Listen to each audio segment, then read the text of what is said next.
بسم اللہ الرحمن الرحیم۔ السلام علیکم۔ وعلیکم السلام۔ عادل صاحب، آج ہم بات کریں گے نحوست کے بارے میں۔ ہمارے معاشرے میں ایک کنسیپٹ پایا جاتا ہے، لوگ بہت سی چیزوں کو منحوس سمجھتے ہیں۔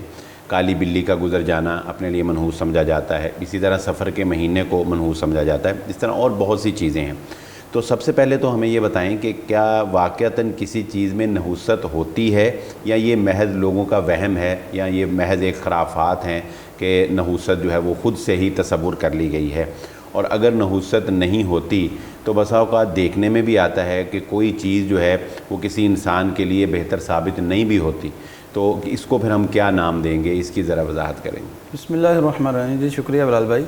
اصل میں بات یہ ہے کہ ہمارے لیے کسی چیز کو منحوس سمجھ لینا یا اس کو قرار دینا، یہ انسان کے اپنے نفس کے اعتبار سے ہوتا ہے۔ صحیح۔ اس میں اجتماعی طور پہ اس کا عمل دخل نہیں ہے۔ جیسا کہ آپ نے کہا کہ بلی کسی کے راستے سے گزر جائے، سینکڑوں آدمیوں کے آگے سے گزرتی ہے، کسی کے لیے وہ منحوس ثابت نہیں ہوتی تو کسی کے لیے وہ منحوس ہوتی ہے۔ تو اس میں یہ سمجھتا ہوں کہ کسی چیز کا منحوس ہونا یہ فی نفسی ہی اس کی اپنی ذات کے لیے تو ہو سکتا ہے، اجتماعی طور پہ نہیں ہو سکتا۔ جیسے سفر کا مہینہ ہے، آپ سفر کے مہینے کے بارے میں دیکھیں کہ مشرکین اس کو منحوس سمجھتے تھے، تو اس کی وجہ کیا تھی؟ اس کی ریزن بھی آپ نے پڑھی ہے کہ مکہ کے مشرکین جو ہے وہ حرمت والے مہینوں کی حرمت کا خیال رکھا کرتے تھے۔ تو جب حرمت والے مہینے گزر جاتے تو چونکہ ان کا جو گزران ہے، ان کی جو گزر بسر ہے وہ ڈاکوں کے اوپر، چوری کے اوپر ہوتی تھی، تو سفر کا مہینہ آتا تو وہ چوریاں شروع کر دیتے، انتقامی کاروائیاں، ڈاکے، انتقامی کاروائیاں، لڑائی جھگڑے، لوگ اس ڈر کی وجہ سے اپنے گھروں کو خالی چھوڑ کے چلے جاتے تھے۔ تو اب جب گھر خالی ہیں تو وہاں پہ چوریاں بھی ہوتی ہیں، اور جب لڑائی جھگڑا ہوگا تو قتل و غارت بھی ہوگی۔ قتل و غارت بھی ہوگی۔ تو نتیجہ انہوں نے منحوس سمجھنا شروع کر لیا۔ اب وہ کنسیپٹ ہے جو آج سے 1450 سال پہلے تھا، وہی کنسیپٹ جو ہے وہ آج تک چلا آ رہا ہے، اور اس سفر کو اسی وجہ سے منحوس سمجھا رہا ہے، ورنہ فی نفسی ہی ایسا کوئی معاملہ نہیں ہے۔ اور ہمارے معاشرے کے اندر یہ بہت ساری شکلیں موجود ہیں۔ رسول اللہ صلی اللہ علیہ وسلم کی ایک حدیث ہے کہ اگر عدم موافقت ہوتی تو 3 چیزوں میں ہو سکتی تھی: گھر کے اندر، سواری کے اندر، اسی طرح بیوی کے اندر یا عورت کے اندر۔ ٹھیک ہے، اب دیکھیں ایک گھر، ہاں ٹھیک ہے، عدم موافقت کا کیا مطلب ہے؟ یہی ہے کہ ایک گھر میں ایک زید، مثلا زید رہتا ہے، اب ہو سکتا ہے اس کے لیے وہ گھر بہتر نہ ہو، اب وہاں پہ آگے ابو بکر رہنا شروع کر دیتا ہے، اس کے لیے بہتر ہو جاتا ہے۔ ایک سواری آدمی لیتا ہے، اس کے لیے کچھ نہ کچھ مشکلات پیدا ہوتی ہیں، وہی گاڑی جب وہ سیل کرتا ہے، دوسرا آدمی اس کو لیتا ہے تو وہی گاڑی اس کے لیے وہ برکت کا باعث بن جاتی ہے۔ اسی طرح عورت کا معاملہ بھی ہے۔ تو یہ عدم موافقت ہے، یہ نہیں ہے کہ وہ چیز فی نفس ہی جو منحوس ہوگی، ایسا معاملہ نہیں ہے۔ کسی کے لیے وہ ہو سکتا ہے کہ اس کو راس نہ آئے، اسے موافق نہ بیٹھے۔ اچھا عادل صاحب، سفر کے بارے میں یہ تو ہم نے جان لیا کہ یہ اس وجہ سے عربوں کے ہاں یہ کنسیپٹ تھا، لیکن بعض اوقات ایسی روایات بھی سوشل میڈیا پہ دیکھنے میں ملتی ہیں جن میں یہ بیان کیا جاتا ہے کہ سفر کے مہینے میں آسمان سے بیماریاں اترتی ہیں، یا سفر کے مہینے میں جتنے بھی نقصان کے فیصلے جو ہیں وہ سفر کے مہینے میں کیے جاتے ہیں۔ کیا دین اسلام میں ایسی کوئی روایت، کوئی ایسی حدیث بھی ہے؟ نہیں، ایسا میرے علم میں تو نہیں ہے، کم از کم یہ صرف لوگوں کے وہم ہیں۔ رسول اللہ صلی اللہ علیہ وسلم کی حدیث مبارکہ ہے: لا عدوہ ولا طیرہ ولا سفرہ ولا حامہ۔ تو یہ 4 چیزیں آپ نے اس حدیث مبارکہ کے اندر بیان فرمائی، جس میں بالخصوص ولا سفرہ جو آج ہمارے موضوع سے تعلق رکھتی ہے، کہ آپ نے واضح فرمایا ہے کہ سفر کے اندر کوئی نحوست نہیں ہے۔ حضرت عائشہ رضی اللہ عنہا کی بات مجھے یاد آئی، مکہ کے لوگ شوال کو بھی منحوس سمجھتے تھے۔ اچھا، تو حضرت عائشہ رضی اللہ عنہا وہ فرماتی ہیں کہ میرا نکاح بھی شوال کے اندر ہوا، اور 3 سال کے بعد رخصتی بھی شوال کے اندر ہوئی۔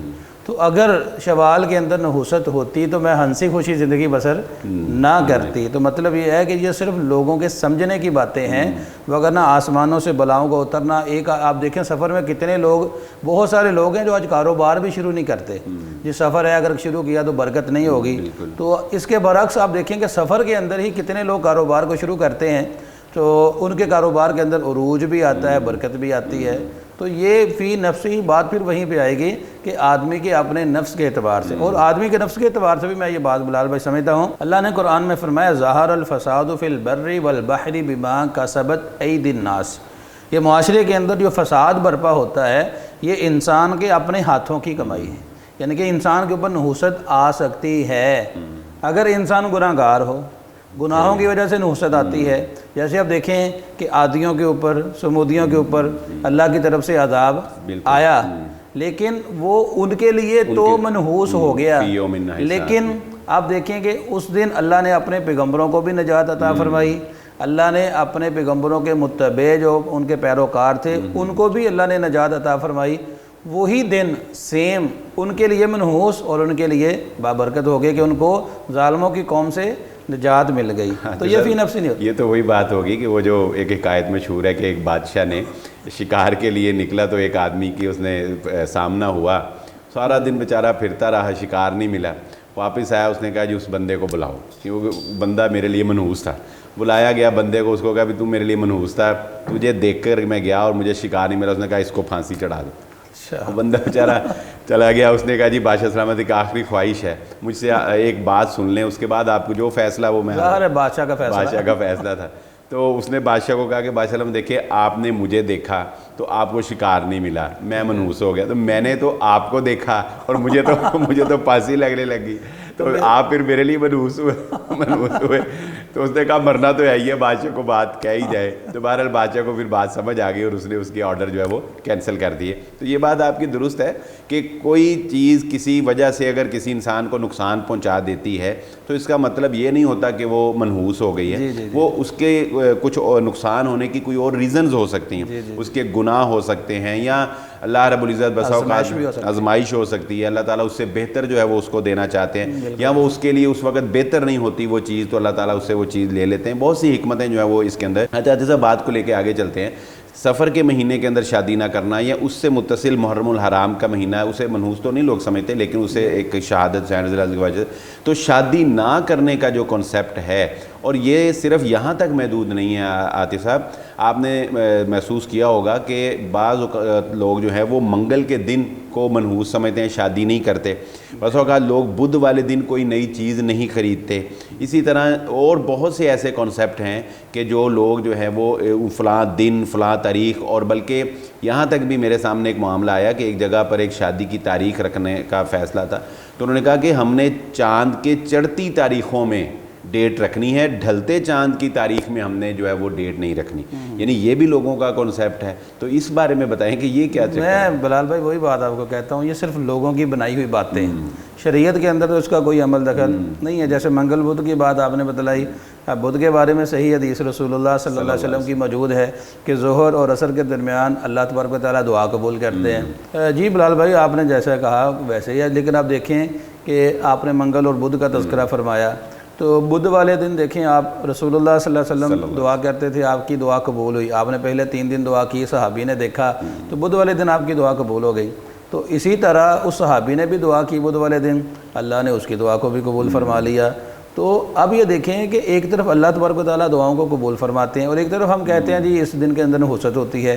چاند کی تاریخوں کے بارے میں آپ نے فرمایا کہ لوگ چڑھتی اور اترتی تاریخوں کا خیال رکھتے ہیں. حالانکہ اگر ہم دیکھیں ہمارے ہمسایہ ہندوستان کے اندر ایسا معاملہ ہوتا ہے کہ لوگ ان کے پاس جاتے ہیں اور جا کر ان سے پوچھتے ہیں جی ہمیں شادی کی تاریخ دیں. تو آج ملک پاکستان کے اندر بھی ایسا ہوتا ہے، لوگ جو ہے اپنے بزرگوں کے پاس جاتے ہیں اور جا کر کہتے ہیں ہمیں شادی کی تاریخ دیں. حالانکہ کیا وہ عالم الغیب ہیں؟ کیا وہ غیب کو جانتے ہیں؟ یعنی کہ ایک تصور ہے ہمارا جو ہم ادھر سے لے کے آگے چلتے چلے جا رہے ہیں.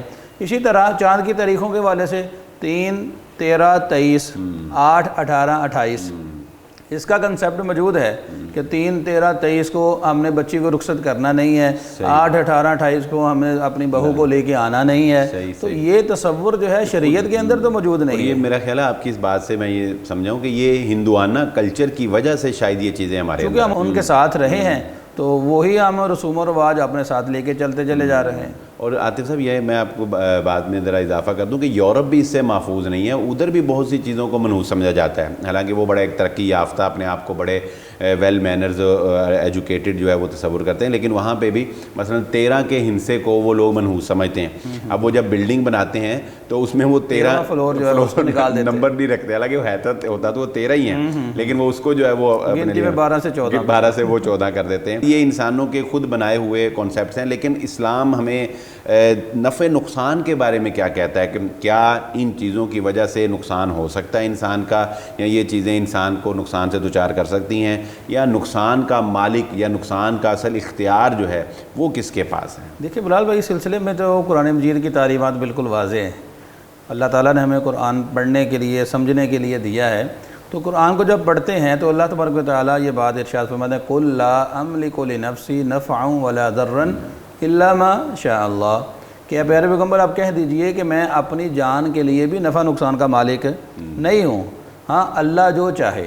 صحیح۔ اگر میرے اختیار میں ہوتا تو میں اپنے لیے کبھی بھی نقصان کو پسند نہ کرتا۔ کہ کیسے ممکن ہے ایک آدمی کے پاس اختیار ہو اور وہ اپنے لیے نقصان کا انتخاب کر لے؟ اسی طرح فَإِذَا جَاءَتْهُمُ الْحَسَنَةُ قَالُوا لَنَا هَذِهِ وَإِن تُصِبْهُمْ سَيِّئَةٌ يَطَّيَّرُوا بِمُوسَىٰ وَمَن مَّعَهُ أَلَا إِنَّمَا طَائِرُهُم عِندَ اللَّهِ، یعنی کہ موسیٰ علیہ السلام کی قوم کے بارے میں فرمایا کہ جب ان کو اچھائی پہنچتی وہ کہتے یہ تو ہمارے ہاتھوں کی کمائی ہے، ہم نے فلاں کام کیا اس وجہ سے ملا، اور اگر ان کے اوپر کوئی برائی آتی تھی تو اللہ نے فرمایا کہ وہ موسیٰ علیہ السلام کو اور ان کے ساتھ ایمان لانے والوں کو وہ کہتے تھے کہ ان کی نحوست کی وجہ سے یہ کام ہوا، حالانکہ اللہ فرماتے ہیں الا انما طائرهم عند اللہ، یہ شومی قسمت جو ہے یہ ساری کی ساری یہ اللہ تبارک و تعالیٰ کی جانب سے، یعنی اللہ کے اختیار میں، اللہ کے اختیار میں۔ اسی طرح ما یفتح اللہ للناس من رحمت فلا ممسک لها وما یمسک فلا مرسل له الا من بعد، کہ اللہ تبارک و تعالیٰ کسی کے لیے رحمت کے دروازے کو کھول دے تو اس دروازے کو بند کرنے والا کون ہے؟ کوئی بھی نہیں ہے۔ اور اللہ اگر کسی کے لیے رحمت کے دروازے کو بند کر دے تو کھولنے والا کوئی موجود نہیں موجود۔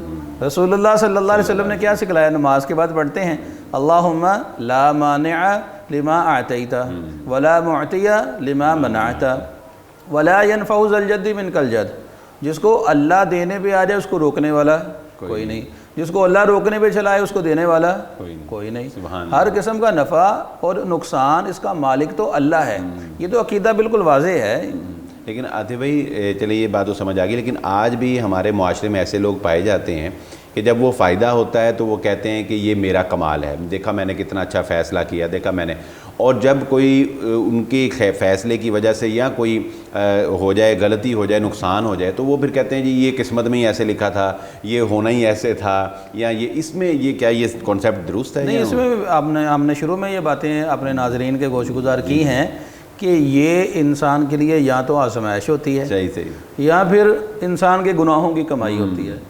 مسلمان کا کام کیا ہے کہ اگر اس کو نفع پہنچے تو خالص اللہ کا کمال سمجھے اور اللہ کا شکر ادا کرے، اگر اس کو کوئی آزمائش کوئی مصیبت پہنچے اس کو چاہیے اپنے نفس کے اوپر غور کرے کہ اس نے کتنے گناہوں کا ارتکاب کیا، اپنے اعمال کو دیکھے کہ کتنے گناہوں کا ارتکاب کیا ہے، صبر کا مظاہرہ، صبر کا۔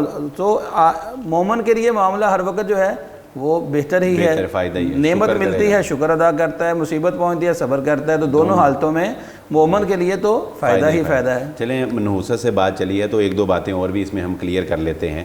ہمارے ہاں ایک کنسیپٹ یہ بھی ہے کہ لوگ اپنی کسی نئی چیز کو محفوظ رکھنے کے لیے، بچانے کے لیے لوگوں کی نظروں سے، تو کوئی گاڑی کے پیچھے کالا جوتا لٹکا لیتا ہے، کوئی جو ہے وہ نیا گھر بناتا ہے تو ہنڈیا کالی کر کے اوپر جو ہے وہ لگا لیتا ہے، اس طرح کی اور بہت سی، اسی طرح بعض لوگ جو ہیں وہ یہ دھاگا باندھ لیتے ہیں، یہ یہاں پہ راکھی وہ جسے میرے خیال کہتے ہیں وہ باندھی جاتی ہے، تو یہ ساری چیزیں جو ہیں یہ بھی کیا یہ کس کانسیپٹ میں آئیں گی؟ یہ اس کی کوئی گنجائش ہے اسلام؟ وہ یہی سمجھتے ہیں نا، جیسے رسول اللہ صلی اللہ علیہ وسلم نے فرمایا کہ جو آدمی تعویذ کو لٹکاتا ہے اس کو اسی کے سپرد کر دیا جاتا ہے۔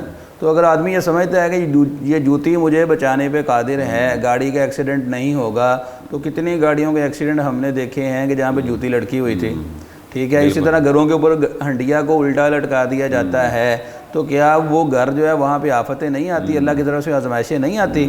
اسی طرح کسی گھر میں کسی عورت کے یہاں بچہ پیدا ہوتا ہے اور اس گھر کے اندر کوئی اور عورت چلی آئے جس کا بچہ بچپن میں فوت ہو چکا، اس کو منحوس سمجھ لیا جاتا ہے، کسی کے گھر میں جانے سے اس کو روک دیا جاتا ہے۔ یہ سارے معاملات یہ ہمارے اپنے بنائے ہوئے ہیں، شریعت کے اندر اس کا کوئی بھی تصور اور کنسیپٹ موجود نہیں ہے۔ ہم یہ دیکھتے ہیں یہ ساری چیزیں یہ ہماری اپنی طرف سے بنائی ہوئی ہیں، اس میں کہیں پر بھی کوئی ایسا معاملہ نہیں۔ میرا خیال ہے کہ یہ اگر ہم دیکھا جائے تو یہ چیزیں توکل کو کم کر دیتی ہیں، یعنی اللہ کی ذات پہ جو ایک مومن کا توکل اور یقین ہوتا ہے۔ جی مجھے یہاں پہ یہ بات آتا ہے، یہ دیکھیے یہ بدشگونی میں تو ہم لے لیتے ہیں، یہ معاملہ بدشگونی میں لے جاتے ہیں، لیکن شریعت میں نیک اور اچھا شگون لینا یہ تو ثابت ہے۔ صحیح یعنی کہ برا گمان نہیں لیا جا سکتا، برا شگون نہیں بندہ رکھ سکتا، اچھا شگون لے سکتا ہے۔ جیسے صلح حدیبیہ کے موقع پہ رسول اللہ صلی اللہ علیہ وسلم مکہ کے مشرکین کے ساتھ مذاکرات کر رہے تھے، تو مذاکرات کرتے کرتے وہ کہیں پہ بھی بات اتفاق نہیں ہو رہا تھا، تو چلتے چلتے ایک آدمی مشرکین کی طرف سے سہیل بن عمر آئے، تو رسول اللہ صلی اللہ علیہ وسلم نے فرمایا کہ ٹھیک ہے آؤ جی آؤ، اہلاً اہلاً، اب معاملہ حل ہو جائے گا۔ رسول اللہ صلی اللہ علیہ وسلم نے سہیل سے، وہاں سے سہل سے آسانی سے نیک شگون لیا اور وہ معاہدہ ہو گیا۔ تو اچھا شگون لیا جا سکتا ہے، جیسے جنگ قادسیہ کے اندر سعد بن ابی وقاص رضی اللہ تعالی عنہ، انہوں نے رستم کی طرف سے پیغام آیا جی آپ مذاکرات کے لیے بندہ بھیجیں، تو سعد بن ابی وقاص رضی اللہ تعالیٰ نے ایک صحابی کو بھیجا، تو وہ ان کے ساتھ رستم کے ساتھ مذاکرات کرنے کے لیے گئے، تو وہاں پہ جا کے وہ تخت کے اوپر بیٹھ گئے، تو رستم کہنے لگا جی ہمارے یہاں تو ایسے بات نہیں ہوتی، آپ نیچے بیٹھے میں اوپر بیٹھوں گا۔ کہتا جی ہم نے تو یہاں پہ بیٹھنا ہے، ہم تو اس ہستی کے برابر بیٹھے ہیں کہ جو ہستی دنیا میں سب سے اعلیٰ ہے، جن کا مقام و مرتبہ اللہ نے اپنے بعد رکھا ہے، ہم ان کے برابر بیٹھا کرتے تھے، انہوں نے ہم کو دنیا کی ذلتوں سے نکال کر عزتیں عطا فرمائی اور آخرت کی عزتیں بھی انہوں نے ہم کو عطا فرمائی، تو ہم تو ان کے برابر بیٹھا کرتے تھے، ہم تو ایسے بیٹھیں گے اس کے بغیر ہم مذاکرات نہیں کریں گے۔ تو رستم نے کہا یہ تو ہو نہیں سکتا، ہم تو ایسے مذاکرات کر ہی نہیں سکتے، اور کہا اپنے درباریوں سے کہ اس کے جب تک اس کے سر پہ مٹی کا ٹوکرا نہ رکھ دیں اس کو واپس نہیں جانے دینا، یعنی کہ اپنی طرف سے انہوں نے اس کو جو ہے ذلیل کرنا چاہا، تو اس نے مٹی کا ٹوکرا منگوا کے اس قاصد کے سر پہ سوار کر دیا۔ اب وہ آسانی سے لے کر واپس سعد بن ابی وقاص رضی اللہ عنہ کے پاس پہنچے، تو انہوں نے پوچھا یہ کیا، یہ مٹی کا ٹوکرا اٹھا لائے؟ کہا جی رستم نے میرے سر پہ اوپر لاد کے بھیجا ہے، اور میں یہ بات سمجھتا ہوں کہ اس نے اپنی زمین کی مٹی ہمیں خود ہی دے دی ہے، جس کا مطلب یہ ہے کہ اب ہمیں یہ قادسیہ یہ بھی مل جائے گا، یہ زمین ہم فتح کر لیں گے۔ تو وہی ہوا، وہ نیک شگون لیا، اللہ تبارک و تعالیٰ نے فتح عطا فرما دی۔ الحمدللہ۔ تو آتا بھائی نیک شگون لینے کے پھر مطلب اس کا کہ کوئی فعال وغیرہ پھر نکالی جا سکتی ہے کہ آپ کے جس طرح طوطا فعال ہے، اگر اس میں اچھی چیز آ جائے، اچھی خبر آ جائے، بندہ کہ جی بالکل ٹھیک ہے پاکستان میچ جیت جائے گا، یہ مان لینا چاہیے؟ نہیں میں تو یہ کہتا ہوں، نہیں یہ تو وہی بات ہے، طوطا فعال وغیرہ ایسی چیزیں جو ہیں یہ تو بدنام زبان ہے، ہم سمجھتے ہیں۔ رسول اللہ صلی اللہ علیہ وسلم کی حدیث مبارکہ موجود ہے، من اتی عرافا او کاہنا فصدقہ بما یقول فقد کفر بما انزل علی محمد، کہ جو آدمی کسی عراف کے پاس جائے، عراف جیسے کسی آپ کی ماں کا نام پوچھا، اس کا نام، اس کی ماں کا نام پوچھا، اور اسی طرح کاہن کے پاس چلا جائے اور جو اس نے باتیں کی اس کی وہ تصدیق کر دے، تو گویا اس نے نبی صلی اللہ علیہ وسلم کے اوپر نازل ہوئی شریعت کا انکار کر دیا۔ تو نجومی کے پاس جانا، کاہن کے پاس جانا، عراف کے پاس جانا اور جا کر اس کی باتوں کا یقین کرنا یہ درست نہیں ہے۔ جیسا کہ رسول اللہ صلی اللہ علیہ وسلم نے فرمایا کہ میری امت کے اندر 4 کام جو ہیں یہ جاہلیت کے ہیں اور امت والے اس کو چھوڑیں گے نہیں۔ تو اس میں آپ نے الفخر فی الاحساب والطعن فی الانساب والاستسقاء بالنجوم والنیاحہ، 4 کام بیان فرمائے کہ حسب و نسب کے اندر فخر کرنا، کسی کے نسب میں تان کرنا، اور اسی طرح یہ کہنا کہ یہ بارش ہمیں ستاروں کی وجہ سے ہوئی ہے، اور اسی طرح نوحہ خوانی کرنا، یہ کام جاہلیت کے ہیں۔ تو گویا یہ برے فعال، یہ طوطا فعال وغیرہ، یہ جتنی بھی چیزیں ہیں یہ ساری کی ساری انہی کاموں کے اندر آتی ہیں۔ بہت شکریہ عاطف صاحب، بڑی ہی مفید گفتگو رہی الحمدللہ، اور یہ کنسیپٹ کلیئر ہو گیا کہ نحوست کوئی چیز نہیں ہے، انسان کو اللہ رب العزت پر یقین رکھنا چاہیے۔ ہاں البتہ اگر کسی کے دیکھنے سے یا کسی وجہ سے کوئی نقصان ہو گیا تو اس کا مطلب یہ نہیں کہ وہ چیز ہی منحوس ہو گئی ہے، وہ ایک اتفاقی طور پر وہ آپ کے لیے جو ہے وہ ہو گیا۔ ایک آخری بات عاطف صاحب یہ بھی ہمارے ناظرین کو بتاتے چلیں کہ بعض لوگ جو ہیں وہ یعنی ایک تو ہوتا ہے بدشگونی، آپ نے کہا نیک شگونی، بعض لوگ جو ہیں وہ کچھ کانسیپٹ ان کے ہاں یہ ہیں کہ اگر یہ فلاں کام ہوگا تو ہمارا فلاں کام ہوگا۔ مثلا میں ایک مثال کے طور پہ یہ بڑی مشہور بات ہے کہ اگر کسی کے گھر پہ صبح صبح کوا بولے تو وہ کہتے ہیں کہ جب ہمارے گھر نا مہمان آئیں گے۔ اس طرح اور بھی بہت سی چیزیں ہیں کہ اگر وہ فلاں مثلا گاہک جو ہے آتا ہے دکان پہ تو وہ یہ سمجھتا ہے کہ اگر پہلا گاہک کیش کا آ جائے تو ہماری سارا دن بہت اچھی سیل ہوگی۔ اگر پہلے گاہ کی ادھار کا آ جائے تو وہ لوگ کہتے ہیں یار بس پہلا گاہ ادھار کا لگ گیا، اب ادھار ہی ہوگا۔ اسی طرح بعض اوقات لوگ جمعرات والے دن سمجھتے ہیں کہ کوئی نیا کام جمعرات کو شروع نہیں کرنا، کیونکہ جی وہ کام پھر مکمل نہیں ہوتا۔ تو اس بارے میں آپ بتائیں کہ یہ بدشگونی میں تو نہیں آتا کہ ظاہر ہے کوا بولے گا تو مہمان آنا ہے، اس کو آپ کیا کہیں گے؟ میں یہ بلال بھائی یہ تو ہماری انہی باتوں کا تسلسل ہے جو میں سمجھتا ہوں کہ یہ سارے کام یہ انسان کے اپنے نفس کے ساتھ اٹیچ ہیں، یعنی کہ بسا اوقات ہوتا ہے کہ کوا بولے اور گھر میں مہمان نہ آئے تو پھر صرف بولنے سے ہی تو نہیں نہ آتے۔ ہمارے گھر کے اندر کوا بیٹھتا نہیں ہے کیونکہ وہ ایسی جگہ پہ جہاں پہ کوے عمومی طور پہ بیٹھتے نہیں ہیں، تو مہمان تو آتے بھی ہیں۔ تو اس کا تعلق یہ تو نہیں ہے کہ وہ کوا بولے گا تو یہ ہوگا۔ اسی طرح جمعرات کو کوئی مختصر کام بندہ شروع کرتا ہے تو ہو سکتا ہے وہ ہو جائیں، تو یہ بھی ہو سکتا ہے جمعرات کو عمومی طور پہ فیصل آباد میں جمعہ کو چھٹی ہوتی ہے تو جمعرات کو کام شروع کرے، آگے جمعہ کے کام تو مکمل ہوا نہیں، اب اس کو منحوس سمجھ لیا جائے تو یہ نہیں ہو سکتا۔ مسلمان کا کام یہ ہے کہ اپنے عقیدے کو مضبوط رکھے۔ اصل میں جو بات ہے کہ انسان کو اپنا عقیدہ مضبوط کرنا چاہیے کہ عقیدہ انسان کا کیا ہے، اور شریعت نے ہم کو کیا دیا؟ نفع نقصان کا مالک اللہ ہے، جو بھی اچھا کام ہے وہ اللہ کی جانب سے ہے۔ اور بعض لوگ کہتے ہیں جی اولاد جو ہے یہ مرد کے نصیب، اور اسی طرح جو رزق جو ہے یہ عورت کے نصیب کا، بسا اوقات یہ ہوتا ہے اس کے الٹ بھی ہو جاتا ہے۔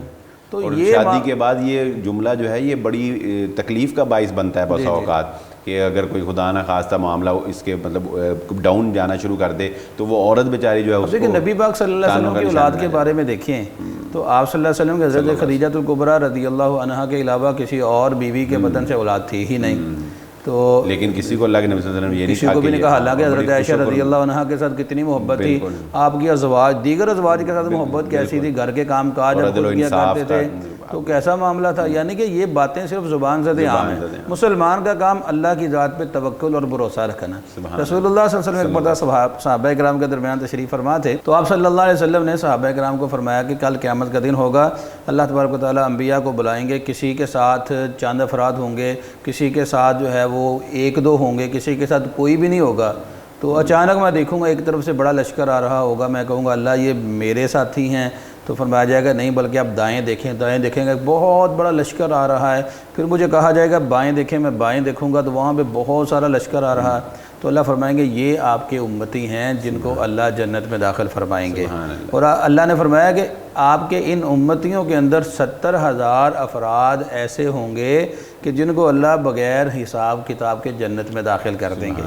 آپ صلی اللہ علیہ وسلم نے اتنی بات بیان فرمائی تو آپ گھر میں تشریف لے کے اب یہ صحابہ کرام آپس میں جی وہ 70,000 افراد کون ہوں گے؟